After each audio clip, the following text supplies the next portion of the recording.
Well, a lot of people are talking shit about Tom, but he apparently still can't see. Here's the thing. The other eye got hurt as well, but not as bad, but it looks way worse. The finger goes way deeper in the other eye. And you know, it's crazy that everyone that talks the most has never been poked in the eye. Not even a little bit, like accidentally. Oh, it's horrible. The idea that you can't see and then you're supposed to fight a guy, it should be an instant 1-point deduction. Do you have any updates about the eye of Tom Aspinall, and is there a rematch in the works? Oh, Jesus. Don't let me talk about Tom Aspinall's eye. Apparently he's going in for a second surgery or just had it, and by surgery I mean injections. I have no idea. Get a quote from him. God fucking forbid I say something about it. Go ahead. Do you have any updates about the eye of Tom Aspinall, and is there a rematch in the works? Oh, Jesus. Don't let me talk about Tom Aspinall's eye. Apparently he's going in for a second surgery or just had it, and by surgery I mean injections. I have no idea. Get a quote from him. God forbid I say something about it. Go ahead. Weird, Dana. Jeez. How close did you think you were to... Here's your quote. Catching strays, aren't I? Catching strays in my own living room on a Sunday morning. Joe Rogan has just reacted to the shocking reports that Tom Aspinall has been fired from the UFC. And whether you believe it or not, the MMA world is in complete chaos. To be clear, nothing has been officially announced. But after Dana White's recent comments downplaying Aspinall's eye injury, combined with weeks of tension, cold responses, and public disrespect, fans are starting to connect the dots. And according to the growing online narrative, this is no longer about an injury. It's about beef. Joe Rogan didn't outright confirm anything, but his reaction said plenty. He questioned how the UFC could even consider pushing out a heavyweight like Aspinall, calling him one of the most dangerous, athletic, and well-rounded big men the sport has seen in years. And that's where the real conversation begins. Because Tom Aspinall did everything right. He stepped up on short notice. He served as a backup champion. He waited patiently while the John Jones saga dragged on for more than a year. He took the sleepy bite and then went running. And we have wasted so many fucking months, and all of it for what? For John Jones to eventually get to the point where the UFC were like, are you going to fucking fight or not? And he's put a fucking tweet out to retire. That's what all of this was for. A fucking tweet. Oh, and a press conference in Azerbaijan. John Jones called us last night and retired. John Jones is officially retired. Tom Aspinall is the heavyweight champion of the UFC. It's honestly a disgrace that this is how Tom Aspinall wins his heavyweight world title when Jones never beat anyone who was the champion either. Jones was never any more of a champion than Tom Aspinall was. But for him to be announced as world champ like this, it's just not right. And when you look at the star that Tom Aspinall could be, the amount of fights he could have had in all of this time, and the fact that he's just patiently sat there and wasted months and over a year of his career in his prime because John Jones might want to fight him, what a disaster this is. And I can't believe that it's taken the UFC this long to figure that out. And I get it on the one hand because they're trying to give the fans what they want, and also who would have really believed that someone like John Jones would delay things this long and bottle it in such fashion? I mean, it's pathetic on his part. But to be fair, Aspinall predicted it himself, so I just wish that they hadn't Michael Chandlered him this badly and kept them on ice. And inactivity is a terrible thing for fighters, and I just hope that this doesn't impact Aspinall's career any more than it already has, because unlike John Jones, people can say what they want about John Jones is when he finally gets his moment, he suffers a serious eye injury. One that specialists have warned could permanently damage his vision if he's rushed back. Instead of support, he's dismissed. Instead of protection, he's brushed aside. That's why this alleged fallout feels so ugly. Dana White's recent tone wasn't just frustrated, it felt personal. Jokes about injections, and a refusal to clearly address the injury. And just for everyone wants to know as well, obviously you've been pretty clear in what you've said. Back to Cyril, but surgery now is the focus, and then we'll kick on to 2026, right? That's the plan. That's the plan. But by the time this is going out, they probably have had surgery on one side already. Next surgery's coming mid-January, so we're working towards getting back, and that's the plan. It was really bad how it looks. And he said you can't train your eyeballs to be stronger. It is what it is. Protection here and here, but he obviously got no protection because the fingers were straight in. The fight should have been stopped. He couldn't see. It was a foul. He couldn't see. Then you can't fight. You know, if he'd have got knocked out with a head kick next, then it would have been worse. I don't know. And then he said, sometimes when your eyes here like that, it can become displaced and stay there. And they did a few tests on that and they said it doesn't seem like that. And his vision on the eye that's the best eye, his eye wasn't following properly, so the muscles weren't working strong enough to go this way. This one just wasn't working that good at all. So we've got to have additional tests further this week, and Moyes is sorting the tests out for us, and he's got to have a CT scan. He got fingered, 2 in the eyes. One of his fingers even went in his mouth. Oh, like it was deep. Cyril Gane was looking so good in that first round. Tom Aspinall's nose was bleeding. Cyril was landing with that jab. I got a heavyweight. You go in there, and a lot of the times a heavyweight, you see guys not really engage too much because it takes one punch, especially from 2 big punches like that. And Tom was kind of pushed, like coming forward. Cyril was landing beautiful jabs, circling around.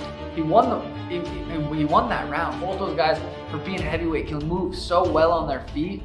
God, that was going to be such a sweet fight. Avoiding praise, avoiding reassurance. And now, suddenly, rumors start circulating that Aspinall is difficult, unreliable, or causing problems behind the scenes. Joe Rogan pushed back hard on that idea. He made it clear that fighters don't choose eye injuries. They don't fake vision damage, and they certainly don't risk their careers just to prove a point. Rogan questioned whether the UFC is punishing Tom Aspinall not for being injured, but for being inconvenient. And that's the scary part, because if Tom Aspinall can be treated like this, what message does that send to the rest of the roster? That is your heavyweight champion. That is one of the best and most popular fighters in the world. And the reaction is, "Jeez, don't let me say anything about him. Last I heard, he had a couple surgeries, well, injections." Like the whole thing felt dismissive. The whole thing felt like he doesn't really believe it. If I'm being 100% honest, if I am to read his body language, and he will 1,000% say, that felt very dismissive. That felt like someone who didn't believe that his heavyweight champion was actually going through something. Anyone feel otherwise? No, it was exactly that. And by surgeries, I mean injections. That's like a direct shot at him. Yes. Oh, God forbid I say something. Yeah, no, that's like what it was. flip it. It was just, if I'm Tom Aspinall sitting there, I'm like, man, what did I do to this guy? All I've done is stepped up to the plate, and I got poked in the freaking eye. And you think I want to get injections for fun? Do you think Tom Aspinall is injections or not, surgery or not? Do you think he's doing this for fun? And the world has no idea how much his life has changed as a result of all of this. Do you think he is doing this for fun? Do you think he's doing this to prove a point to all of you who thought he was faking? It's absurd to me.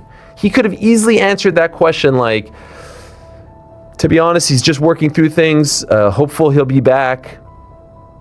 Wishing him the best. We'll be here when he's ready to come back. Like what? Why did it have to be that? The guy that's currently ranked number 10 is his friend, Anthony Delija, and he would vacate the title if Delija got to a point where he was going to fight for the title. I hate that, you know, Tom saying I'd vacate if he fought. It's even silly to talk about that when a guy's ranked at number 10. This is starting to feel less like a medical issue and more like a power struggle. A fighter who understands his value, a champion who refuses to rush back while injured, and a promotion that doesn't like being pushed. Even quietly, fans are already speculating about what comes next. Boxing, the PFL, even massive crossover fights. Wouldn't it be interesting if Tom came out and said, no, I'm not going to rematch him. He's a cheater. Why would I rematch a guy that already cheated, that violated not one of my eyes, but both? I gave him his chance. He chose to cheat, and I'm going to move on. If Tom took that stance, which he's not going to do, I'm saying, but for fun, I think he'd have a lot of people that supported him. For some reason, Cyril has come out of this thing with his hands clean. He's the one that did the poking. They've got to do something about these eye pokes. The rule is you got to have your hands like this, but you can still have your fingers out straight. You can't do that, you can do that. That's the stupidest rule I've ever seen in my life.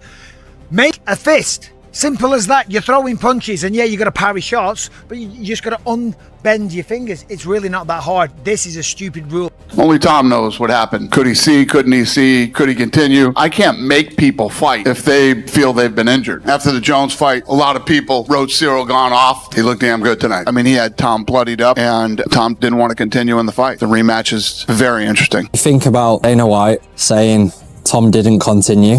Tom didn't want to continue in the fight, so. And then also, who gives it to eye pokes? Who gives it? Well, listen, I didn't continue. I'll tell you why I didn't continue. Because I'm not a dummy.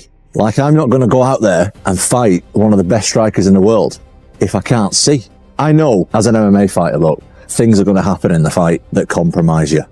Go back and watch my fight with Arlovsky. The end of the first round, he punched me right in the eyeball. Final 20 seconds of the first round. Oh, big right from Arlovsky. For the rest of that fight, I couldn't see him out that eye. That's fine. If you get punched or kicked in the eye, that's fine. If you get double eye poked in both eyes and you've got no vision because of a foul, why should I carry on so some dummy can look and say, oh yeah, Tom just got knocked out? Because I ain't going to fight if I can't see anything because of a foul. So they've announced this White House UFC fight. Can we expect to see you on the card? I can't promise anyone anything, but I have very strong feeling that I'll be on that card. It's going to be historic. But who would you take on? Who would be your dream opponent? I would want to take on whoever's holding the belt at the end of the year. Any possible names you think? Well, no, I mean, as of right now, the champion is Tom Aspinall, but we'll see who's the champion at the end of the year. It'd be only fitting to have an American guy fight for the championship that night. I'd be willing to put it all on the line.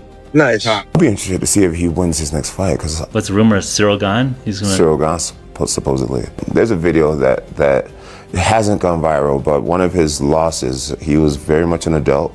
I believe already a black belt, and he was taken down, and the guy twisted his ankle. He had no defense. He tapped so quickly. There was no. I had a fight where I got arm barred, and I was literally willing to let somebody break my arm before giving up. This is Vitor Belfort. Vitor Belfort. With Tom, the moment he felt any pressure on his ankle, he tapped immediately, which lets me know a lot about him.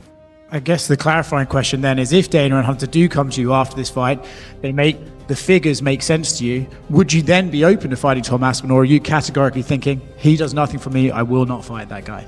He does nothing for me. He does nothing for me. If you're a person that wants to see me really challenged, then I get it. 7 years younger, like 35 pounds bigger than me, right? I get it. It's like, wow, this John's so good. We finally found someone way younger and way bigger than him. Let's see how he does against that. I get that narrative. But for me, if you were my manager, if you were on my team, why not fight against Pereira, a guy who's the same age as you, and we walk around the same exact size? Business-wise, it makes more sense. Fight I'm gonna call him this, fight the nobody that may be more dangerous, or fight the guy with all the accolades who's incredibly dangerous, but it actually will affect your legacy. And Tom Aspinall is a very good man, in my opinion, and I just hope he gets the treatment that he deserves for the remainder of his UFC career, because this hasn't been good enough. The one good thing to come out of this for Tom Aspinall, other than the heavyweight title, is kind of his aura now. When the greatest of all time won't even step in a cage with you, it builds up who you are, right? You have that fear factor of the guy who everyone was scared of is scared of him.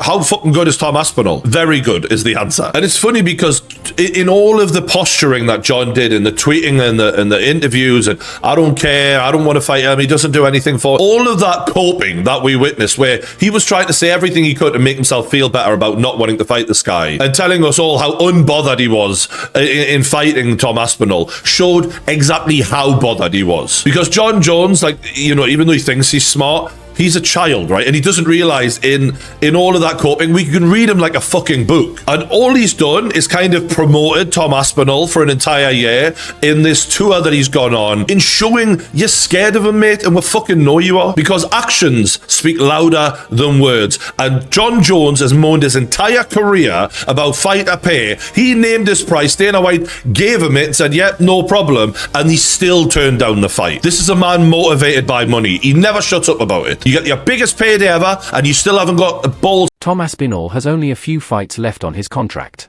Even his own camp has hinted that boxing could offer bigger money and greater control. And if the UFC really is nudging him toward the exit, this could be the moment everything shifts. Joe Rogan summed it up perfectly. If the UFC loses Tom Aspinall because of politics and pride, it won't just look bad. It would go down as a historic failure of leadership, because champions like Aspinall don't come around often. And once they're gone, you don't get them back.